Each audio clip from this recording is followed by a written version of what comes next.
Okay, तो bone pathology के topic में शुरू करते हैं joint pathology because joints are also formed by the bones.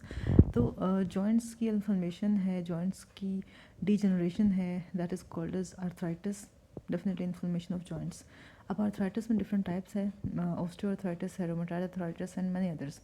इस वीडियो में will be looking at osteoarthritis और इसकी डिटेल्स पढ़ते हैं और एक इंडिविजुअल्स को अफेक्ट करता है, इसकी पैथोलॉजी क्या है, इसके क्लिनिकल फीचर्स क्या हैं, इसकी मॉर्फोलॉजी क्या है, वगैरह वगैरह। ठीक है। सो ऑस्टियोआर्थराइटिस और OA is also called as degenerative joint disease, क्योंकि जब हम रूमेटॉइड आर्थराइटिस देखेंगे और नॉर्मली हम इन दोनों को कंपेयर करके ही पढ़े होते हैं, तो रूमेटॉइड आर्थराइटिस में मोस्टली इन्फ्लेमेशन एक उसका मेजर पैथोजेनिक फैक्टर होता है, जबकि ऑस्टियोआर्थराइटिस में एक्चुअली जो जॉइंट का वियर एंड टियर है, जो कि मोस्टली एज रिलेटेड होता है, that is responsible in causing osteoarthritis के age related wear and tear हुआ जॉइंट में, जो कार्टिलेज पड़ा हुआ है वो डीजनरेट हुआ और उसकी रिपेयर ठीक से नहीं हो पाई, जिसकी वजह से जो उसकी अंडरलाइंग सब कॉन्ड्रल बोन थी वो एक्सपोज हुई, उसका अगेन फ्रिक्शन से उसका डैमेज हुआ एंड इन दिस वे उस जॉइंट में इन्फ्लेमेशन शुरू होगी। तो it is simply a degenerative joint disease and it is characterized by degeneration of the cartilage, that is the articular cartilage within the joint, and it results in the structural and functional failure of the synovial joints, क्योंकि वहाँ का cartilage ही damage हो गया। ठीक है। And it is the most common disease of the joints. Most common कौन सी है? Osteoarthritis he, it's not rheumatoid arthritis. ठीक है, ये पता होना चाहिए। अच्छा, ऑल तो कहा जाता है कि ऑस्टियोआर्थराइटिस से लगता है कि जैसे कोई इन्फ्लेमेटरी डिजीज़ होगी, लेकिन it is basically an intrinsic disorder of the cartilage, इसमें कोई अंडरलाइंग इन्फ्लेमेटरी पैथोजेनेसिस नहीं है इसकी, simply due to the degeneration, due to damage to the joint cartilage. उसमें होता ये है कि जो कॉन्ड्रोसाइट्स हैं जॉइंट कार्टिलेज के, they respond to the biochemical and the mechanical stresses. Definitely जब जॉइंट ज़्यादा वर्क करेगा, जब ज़्यादा यूज़ होगा, तो वहाँ पर कुछ मैकेनिकल स्ट्रेस पड़ेगा उसके ऊपर। ठीक है। इसके अलावा उसके ऊपर कुछ केमिकल स्ट्रेस भी पड़ेगा, बायोकेमिकल स्ट्रेस भी पड़ेगा, लाइक साइटोकाइंस का स्ट्रेस, TNF है, TGF है, वगैरह वगैरह। तो उसके नतीजे में कॉन्ड्रोसाइट्स का डैमेज होगा। ठीक है। और उसका रिपेयर अगर ठीक से ना हो पाए, it results in the break down of the matrix, क्योंकि हमें पता है कि जो कार्टिलेज है वहाँ पे कॉन्ड्रोसाइट्स के अलावा मैट्रिक्स भी तो पड़ा हुआ है ना।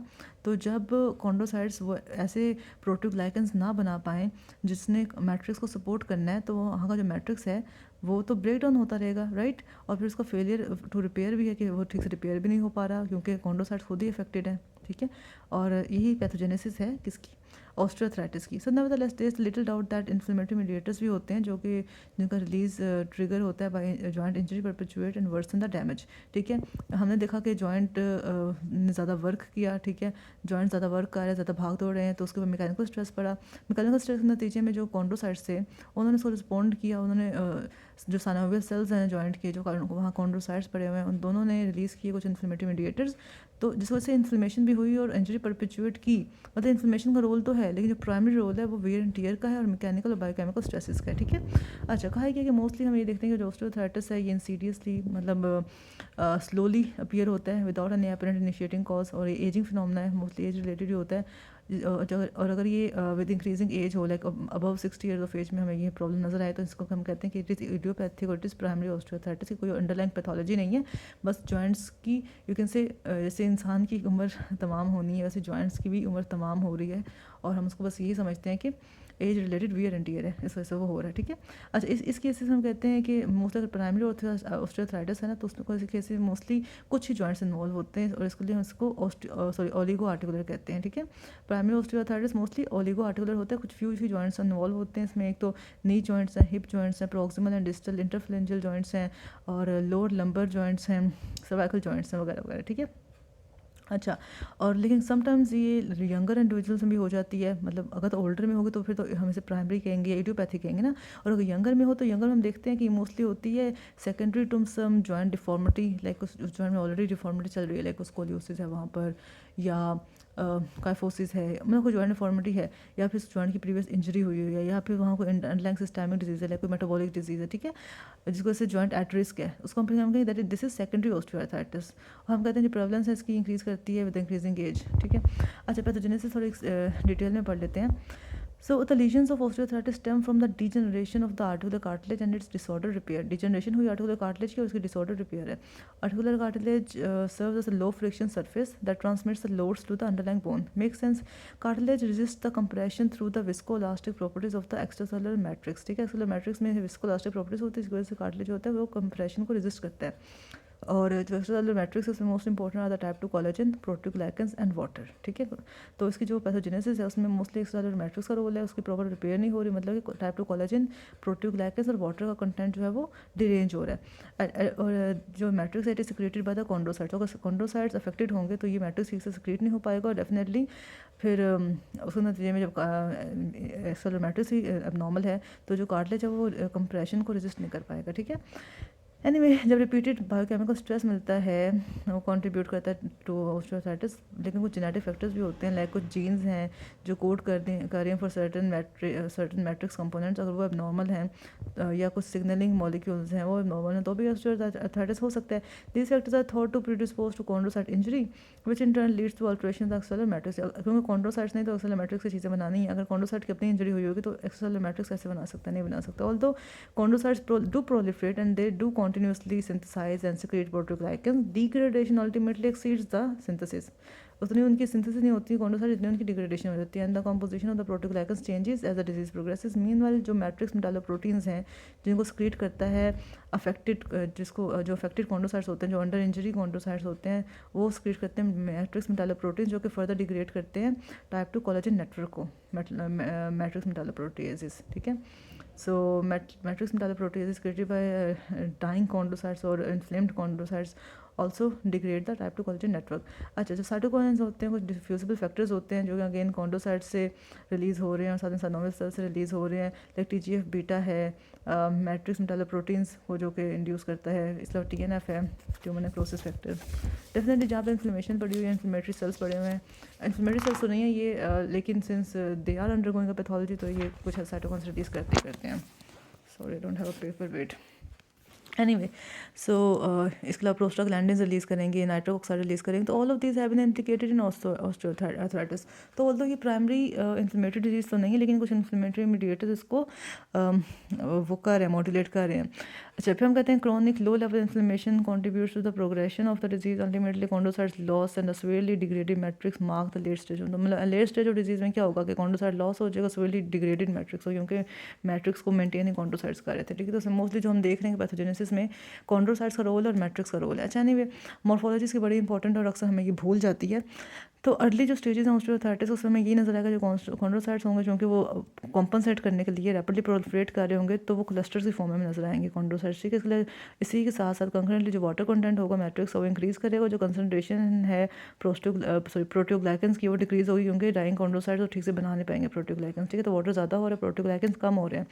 तो normally horizontally arrange type 2 collagen fibres are cleaved, normally जो कोलेजन फाइबर्स होते हैं वो हॉरिजॉन्टली पड़े होंगे, अब उनकी क्लीवेज हो रही है, दे आर गेटिंग क्लीव्ड क्योंकि वहाँ पर इन्फ्लेमेटरी प्रोसेस चल रहा है ना, और जो है कॉन्डोसाइट्स उस प्रॉपर्ली इसको रिपेयर कर नहीं पा रहे। तो जो रेगुलरली अरेंज्ड या horizontally arranged type 2 collagen fibres हैं दे आर क्लीव्ड एंड वहाँ पर उनकी क्लीविंग के बाद क्या बन जाएगा, फिशर्स बन जाएंगे और क्लेफ्ट्स बन जाएंगे आर्टिकुलर सरफेस पे। सो फॉर एग्जांपल अगर ये आर्टिकुलर सरफेस है यहाँ पर बना भी हुआ है तो मैं खुद बना देती हूँ यहाँ पे, लेट्स से कि इसके आर्टिकुलर सरफेस के ऊपर ऐसे हॉरिजॉन्टली पड़े हुए हैं टाइप 2 कोलेजन फाइबर्स, तो उसको अगर क्लीव करेंगे तो उसमें हमें आर्टिकुलर सरफेस के ऊपर क्या मिल जाएगा, फिशर्स मिल जाएंगे, क्लेफ्ट्स मिल जाएंगे, ठीक है।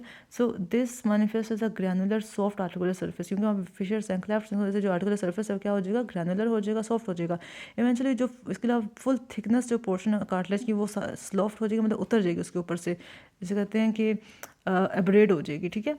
अच्छा, ये जो डिसलॉज्ड पीसेज हैं कार्टिलेज के और सब कॉन्डल बोन के, टूटे फूटे बोन के और कार्टिलेज के, they start tumble into the joint space और वहाँ पे बना जाते हैं लूज बॉडीज, ठीक है। इस जॉइंट स्पेस में यहाँ से जो कार्टिलेज टूटेगा या जो बोन सब कॉन्डल बोन टूटेगा सारे यहाँ पे जॉइंट स्पेसेस में आ जाएगी, वहाँ पे इस सारे स्ट्रक्चर को हम कहेंगे कि ये जॉइंट माइस हैं, ठीक है। लूज बॉडीज बना देंगे द फॉर्म ऑफ जॉइंट माइस। अच्छा, फिर जो चूँकि ऊपर से आर्टिकुलर कार्टिलेज तो उतर गया, ठीक है, तो जो अंडरलाइंग सब कॉन्डल बोन है वो जब एक्सपोज होगी तो वो फिर नया आर्टिकुलर सरफेस बन जाएगी, क्योंकि पहले तो वहाँ पे था आर्टिकुलर कार्टिलेज, अब वो तो ख़त्म हो गया, तो वहाँ पे अब नया जो है आर्टिकुलर सरफेस वो क्या है, वो बोन बना रही है इटसेल्फ, जो सब कॉन्डल बोन थी, ठीक है। एंड फिर उसकी फ्रिक्शन भी होगी डेफिनेटली, क्योंकि उसके अंदर कोई विस्कोलास्टिक प्रॉपर्टीज तो नहीं है ना, तो फ्रिक्शन के साथ उसकी होगी विद द अपोजिंग सरफेस, जिसको वजह से वो बर्न करेगी। जब वो लगेगी ना साथ तो इट विल बर्निश, एंड ये जो फ्रिक्शन होगी it will burnish the exposed bone giving the appearance of a polished Ivory. और जब वो बार बार अगर खाती रहेगी तो बिल्कुल पॉलिश हो जाएगी, तो पॉलिश्ड आइवरी जैसे बन जाती है, इसको हम कहते हैं कि बोन इबर्नेशन हुई है, ठीक है। सो बोन इबर्नेशन या polished Ivory is another characteristic of osteoarthritis. फिर हम स्मॉल फ्रैक्चर्स भी देखते हैं, इस आर्टिकुलर बोन में भी कॉमन होते हैं। इसके अलावा जो फ्रैक्चर होते हैं छोटे छोटे, वहाँ पे जो फ्रैक्चर गैप्स बन जाते हैं, साइनोवियल फ्लूइड उन गैप्स में एंटर हो जाता है, और एक कहते हैं कि one way ball valve like mechanism में सब कॉन्डल बोन में एंटर हो जाता है, ठीक है। तो फॉर एग्जांपल अगर ये यहाँ पे टूट फूट का शिकार है, ये बोन इबर्नेशन हो जाए, तो यहाँ पे छोटे छोटे फ्रैक्चर भी बन जाते हैं। तो यहाँ पे जो साइनोवियल फ्लूइड पड़ा हुआ है वो इस फ्रैक्चर के अंदर एंटर होकर क्या बना देगा, वो सिस्ट बना देगा, यहाँ पे लिखा हाँ फाइब्रस वॉल्ड सिस्ट बना देगा, ठीक है। ये बात होगी। इसके अलावा हम कहते हैं कि क्योंकि यहाँ पे उसकी सब कॉन्डल बोन की टूट फूट, जो सब कॉन्डल बोन है वो टूट फूट का शिकार, तो यहाँ पे जो ऑस्टियोसाइट्स होते हैं वो उसको कॉम्पनसेट करने के लिए कुछ ऑस्टियोफिटिक सी ग्रोथ्स बना देते हैं, जिसको फिर कैप किया होता है ऊपर से फाइब्रो कार्टिलेज ने और हाइलन कार्टिलेज ने। यहाँ लिखा भी हुआ है कि ऑस्टियो आउट ग्रोथ होते हैं ऑस्टियोफाइट्स, और आउट ग्रोथ्स को हम ऑस्टियोफाइट्स भी कहते हैं। They are develop at the margin of the articular surface and are capped by fibrocartilage and hyaline cartilage. तो यहाँ पे जो बोन का एक आउट ग्रोथ बन जाएगी ऐसे करके, तो उसको कैप किया होगा फाइब्रो कार्टिलेज और हाइलन कार्टिलेज, हम कहते हैं ऑस्टियोफाइट्स। एंड ये फिर ग्रेजुअली ऑसिफाई भी करती है स्टार्ट में, तो ये मतलब कार्टिलेजनस इज ओरिजिन होती है, क्योंकि वहाँ पे जो डाइंग कार्टिलेज होता है वो प्रोलिफरेट कर होता है रैपिडली, और ये ऑस्टियोफाइट्स बना रहे थे, ये लेटर ऑन ऑसिफाई करती है। और द सनोवियम जो होता है वहाँ का बनोलियम हमें कंजस्टेड मिलता है, फाइब्रोटिक मिलता है, and it may have some scattered chronic inflammatory cells, क्योंकि after all it is a inflammatory condition. अच्छा देन इसकी क्लिनिकल फीचर्स बड़े इंपॉर्टेंट है ऑस्टियोआर्थराइटिस के। जो primary osteoarthritis usually late ages में प्रेजेंट करते हैं, 50+ में प्रेजेंट करता है। अगर यंग पर्सन को सिम्टम मिले ऑस्टियोआर्थराइटिस की, मीन्स कि उसको हम अंडरलाइन कॉज उसको हम देखें, ढूंढने की कोशिश करेंगे। कैरेक्टरिस्टिक्स जो सिम्टम्स हैं इसके, वो जॉइंट पेन है। जॉइंट पेन ऐसा जो सुबह के टाइम पे होता है और with the passage of time वो डिक्रीज होने बजाय वर्सन होता है। तो joint pen that versions with use, that is characteristic of osteoarthritis. जबकि जो रूमेटॉइड आर्थराइटिस का जो दूसरी इन्फ्लेमेटरी कंडीशंस का पेन होता है वो with the passage of time with the use वो इम्प्रूव होता है, लेकिन ये विद द यूज़ वर्सन होगा, ठीक है। इसलिए मॉर्निंग स्टिफनेस भी मिलती है, लेकिन मॉर्निंग स्टिफनेस बहुत कम टाइम के लिए रहती है, जबकि जो रूमेटॉइड आर्थराइटिस की मॉर्निंग स्टिफनेस है वो काफ़ी ज़्यादा टाइम के लिए रहती है। खैर क्रेपिटस जॉइंट से आवाज़ें आना और limitation of range of movement make sense. तो joint pain, morning stiffness, crepitus and limitation of range of movement इसके इंपॉर्टेंट क्लिनिकल फीचर्स हैं। इसके अलावा अगर हमने अभी ऊपर आपको बात बताई कि इस तरह से ऑस्टियोफाइट या कार्टिलेज की ग्रोथ भी नज़र आती है हमें, अगर इस तरह की ग्रोथ इम्पिंज करे ऑन द स्पाइनल फोरामिना, तो उसके नतीजे में क्या होगा कि सर्वाइकल और लंबर नर्व रूट्स कंप्रेस होंगी, ठीक है, जिसकी वजह से हमें फिर नर्व्स रिलेटेड सिम्टम मिलेंगे, लाइक रेडिकुलर पेन मिल सकते हैं, मसल स्पैज़म मिल सकते हैं, मसल एट्रोफी मिल सकती है, न्यूरोलॉजिकल डेफिसिट्स मिल सकते हैं। Radicular pain, muscle spasms, muscle atrophy, neurological deficits. The joints common जो इन्वॉल्व होते हैं उसमें hips joints and knees joint and lower lumbar, cervical vertebra, proximal and distal inter phalangeal joints, first carpometacarpal joint and first tarsometatarsal joint, ये important है। DIP, PIP, first meta का first CMJ and first TMJ, ठीक है। इसके अलावा हेबर्डन nodes और बोचार्ड nodes का आपने नाम सुना होगा अक्सर, तो ये मोस्टली ये ना हेबर्डन नोड्स होते हैं बेसिकली ऑस्टियोफिटिक ग्रोथ जो कि डिस्टल इंटरफ्लेंजियल जॉइंट पे होती है, और बोचार्ड नोड्स होते हैं ऑस्टियोफिटिक ग्रोथ जो कि प्रोक्सिमल इंटरफ्लेंजियल जॉइंट पे होते हैं, ठीक है। अच्छा ये लेकिन हेबर्डन नोड्स मोस्टली विमेन में कॉमन होते हैं, मैन में नहीं देखे जाते हैं सच। एट द टाइम जो जॉइंट डिफॉर्मिटी भी हो सकती है, और लेकिन रूमेटॉइड आर्थराइटिस हम देखते हैं कि joints with the passage of time fuse कर जाते हैं, ये हमें फ्यूजन जॉइंट की ऑस्टियोआर्थराइटिस में नहीं मिलती। और जो लेवल डिजीज़ है हम रेडियोग्राफिकली देख सकते हैं हम।